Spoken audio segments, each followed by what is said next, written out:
Sziasztok! Most én fogok 5 kérdést feltenni Doxitól, és megint itt lesz a videóba. Meglepő. És ugyanaz a karakterünk nem cserélhettem. Wow! Oké, szóval szerintem kezdhetjük is. Első kérdés. Hányas vagy tesiből? 5-es. Jéj! Én is. Második kérdés. Mi a kedvenc országod? Spanyolország. Nekem olasz. Úristen, majdnem ugyanazt a nyelvet beszéljük. Az a második kedvencem. Jéj! Magyarország az utolsó. Úgy értem, harmadik. Amerika, Anglia, sok. Na, Spanyolország az legjobb.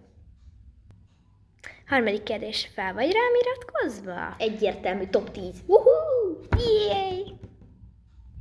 Ti is iratkozzatok fel. Rá is. Negyedik kérdés. Át tudod azt mondani angolul, hogy én Magyarországon lakok, és az erdő nagyon szép? I live in Hungary and the forests are beautiful. Or very good looking. Oh, that's cool. My... 5. kérdés. Utolsó. A legnagyobb kérdés. Hány LPS-ed van? 84, úgyhogy meg is tudom őket így játszani velük, és van még 11 dobozban, amit még nem nyitottam ki. És mindenképpen csekkoljátok le a csatornámat, hogy ne maradjatok le a kinyitásáról. Wow, ez. Nem olyan sok 100-ra hajtok, vagy 186-ra, vagy rengetegre. Úristen, ezt el tudjátok hinni. El kell, hogy ígyétek. Bónusz kérdés! Mi a szerencsés számod?